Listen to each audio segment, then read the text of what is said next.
Let me know when you're good.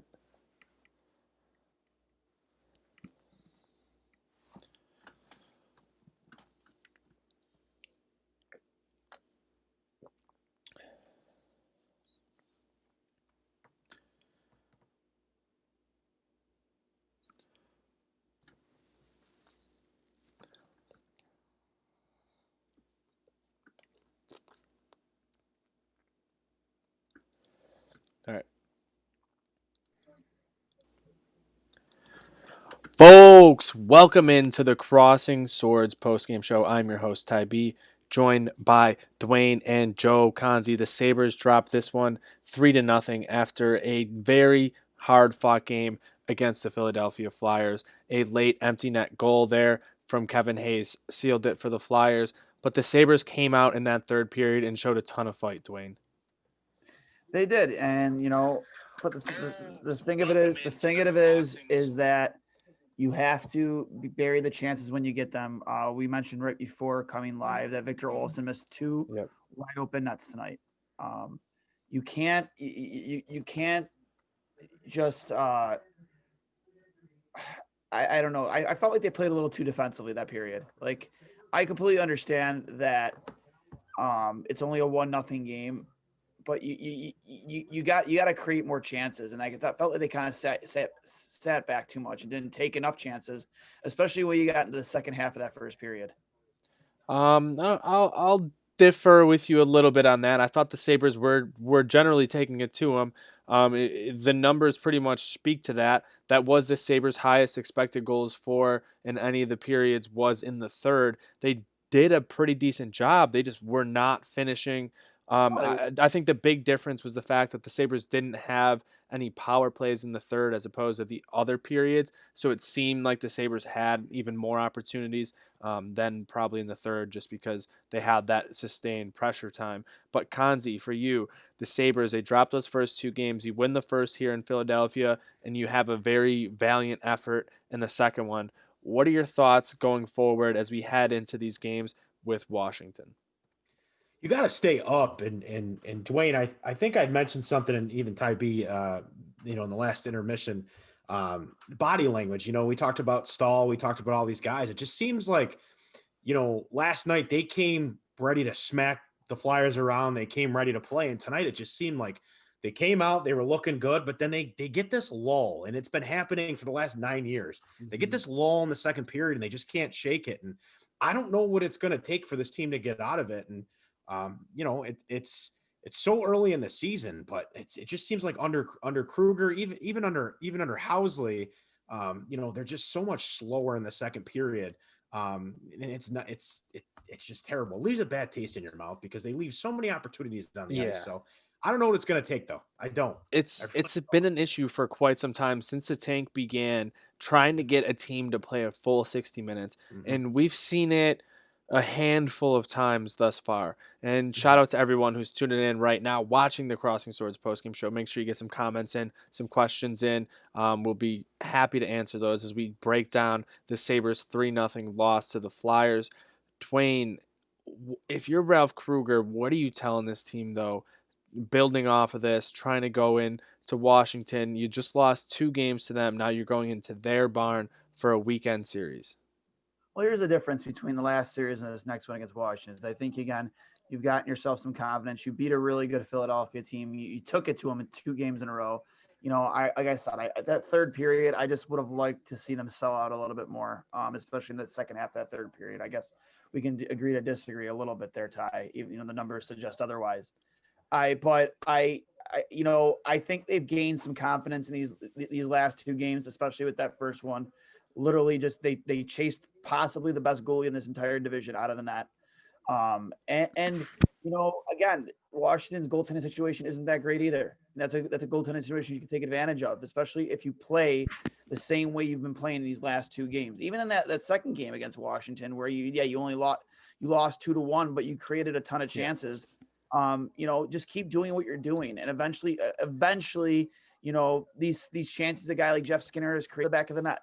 Jack Eichel is, I'm telling you, as soon as he gets that first goal or two, he's gonna go on a heater. He's absolutely gonna go on a heater. Like He's gripping his stick a little bit tighter.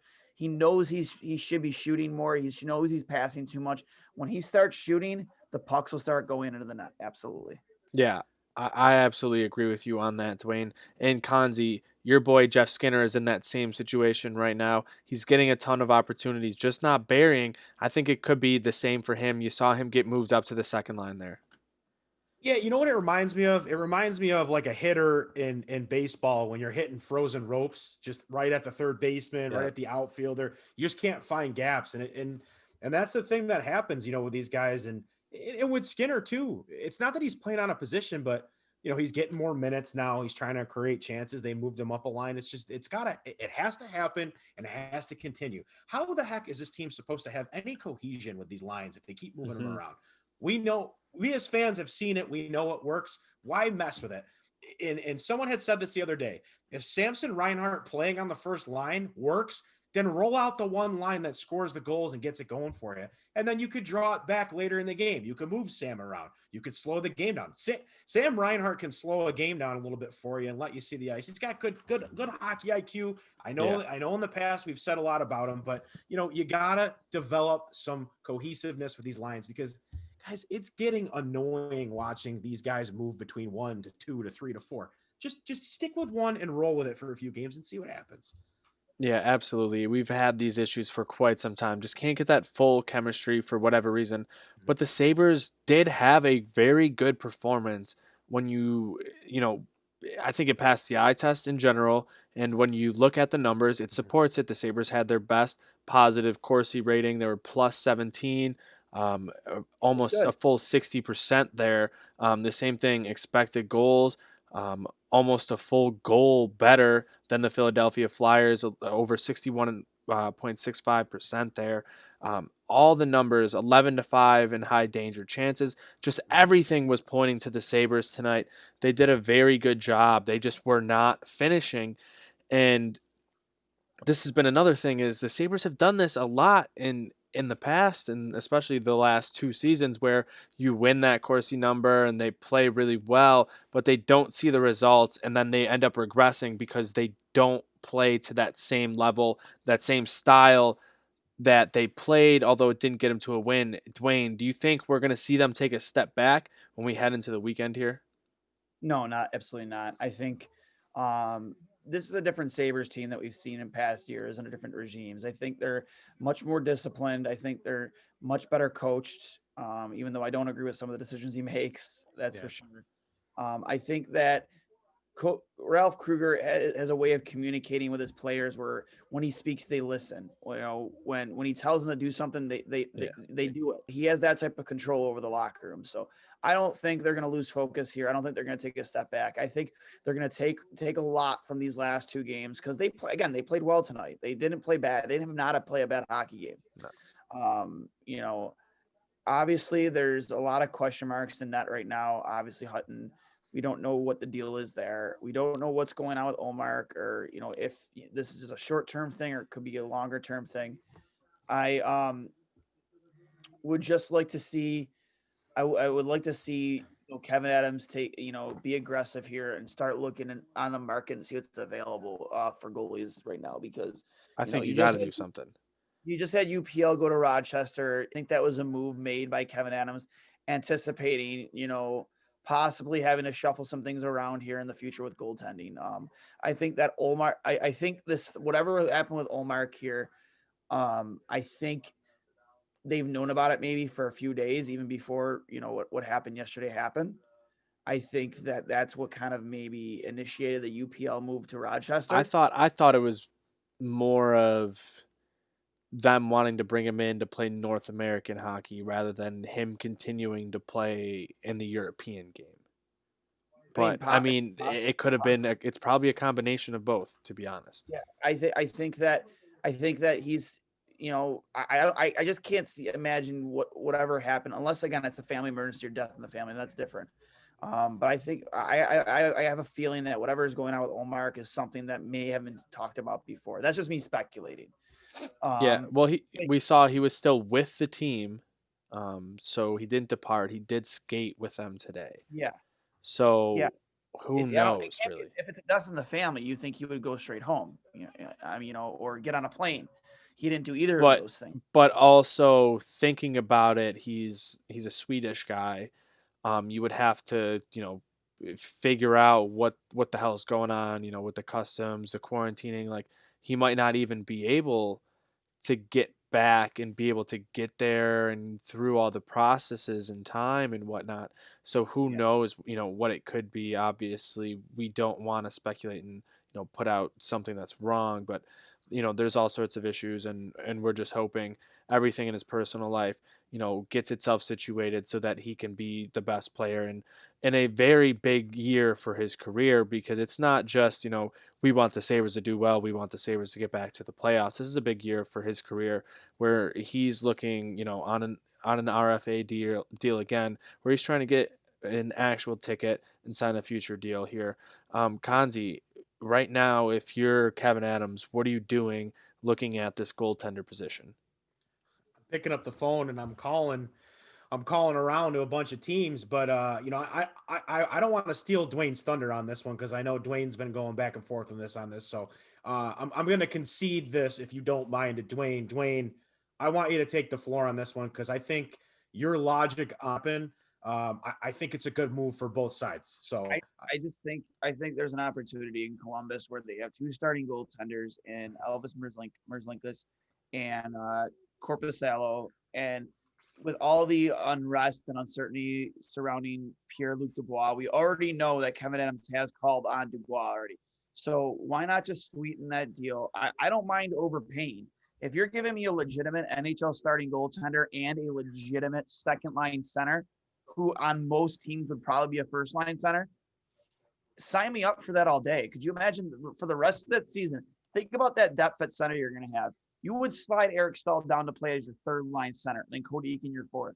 You'd have Jack Eichel as your first line center and Pierre-Luc Dubois as your second line center. And he's on a very, very, very team friendly deal. Very team friendly deal. And then you bring in a legitimate NHL starting goaltender. We all saw with Corpusalo, because I don't think they would give away Elvis. I think they're very high on Elvis. I think Corpusalo would be the guy that would get dealt away. But Corpusalo is a very, very good goaltender. I think that he would put this team in position to make the playoffs. Obviously with the additions of Dubois and Corpusalo. I think it makes almost too much sense. I'd be definitely willing to trade a guy like a Jack Quinn. You're going to part ways with a first round pick. You might have to part ways with one of your younger goaltenders who needs more time to develop because you do have Merzlikins there. So maybe you do part ways with a UPL or an Eric Portillo. But I'd be willing to do that because, Corpusalo is proven. He's proven that he can play at a high level. And you need to win now. You have to do that for Jack. You have to prove that you're all in for him, because if not, we see everything that's going around, this speculation. It's not going to go away. It's only going to continue to get worse. And as it does, Jack's going to hear more and more of it, and he's going to get more and more sick of losing questions over and over again about why they're losing. So let's hope they're able to turn things around. We'll end it with one last question, to the both of you. Kanzi, you can start it off. Dwayne, you can end it here. What are your expectations here? Heading into the weekend with Washington. What do you expect out of this team in terms of points and performance? I know, we alluded to this last time they played. Pepper the AHL goaltender. Pepper those goaltenders in Washington as much as you can. I mean, tonight it just seems like Brian Elliott has the Sabres numbers, so good for you, man. Glad you're continuing your streak against the Sabres, pure dominance.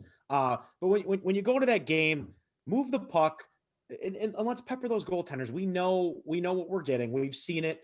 And I just think the way that they played last night, and like Dwayne said, they didn't play terrible tonight. They played a good hockey game. I think you have a better chance against them. And I think defensively, the Capitals do have some soft spots where the Sabres can take advantage. So my expectations are to see a little bit more, out of the Eichel Hall line, and then hopefully with Skinner maybe rising up a couple lines, we could see higher created chances, on those goaltenders. So, and like Dwayne said too, that's a team that you want to roll in there and at least get one of the two wins. You want to sweep them, but you got to split with them if you want to stay in this division race. Got to come out of that with over at 500. Yeah, exactly. You got to come out of this series 3-3. You just have to. I don't think Washington's that great of a team right now. I think their goaltending is very weak right now. I mean, and that's the biggest thing. I don't know what to predict with this series because I have no clue who's going to be playing goalie for the Buffalo Sabres this next game. We have no idea. That's a good point. It could be me. It could be me. Could be me. It could be me. It could be the mustache. It could be the Zamboni driver. What's he doing? I'll take him. Is David Ayers out there? I don't know. Should we tweet him? Shout out Steve Dwayne, get on Dangle. it. Let's tweet him. David Ayers, where's he at? Yeah. I don't know. Let's get he's Steve a- Dangle on talking about him. He's a fucking national treasure. Oh, I love it. But either way, let's hope cheers. I see that froth over there, Dwayne. Yeah. Best beer in Buffalo right now. Shout out Froth, Liquid Lollipops. Unbelievable over there on Military Road. Phenomenal. Make sure you guys get out there and check them out. But hopefully good news on Olmark, and it's nothing bad for the long term. Cheers on that. Skinner, you are a badass. Jeff Skinner, you are still Skinner, a badass. If you're reading this, you are a badass. Skinner's a badass. Get him off the fourth line, crowd. What are you doing, Ralph? Listen here, Dwayne O'Mania. Put him on the second line. Get Eric Stahl going. Get Victor Olofsson going. Why? Free Jeff Skinner. Free Skinner. Start the hashtag, everybody. Oh, yeah. Let's go, Buffalo. All right, everyone. The train might be getting off the tracks, but it's not going to stop. Make sure you continue staying tuned to @TrainwreckSpurts for all our content, trainwrecksports.com. Follow @CrosswordsPod for all the Sabres news. 2 goalies, 1 Mike for Dwayne and everything him and Coley are doing. For Dwayne, Konzi, and myself, Ty B, here's to the Sabres and hoping for good news over the weekend with lots more Sabres wins. We'll be back with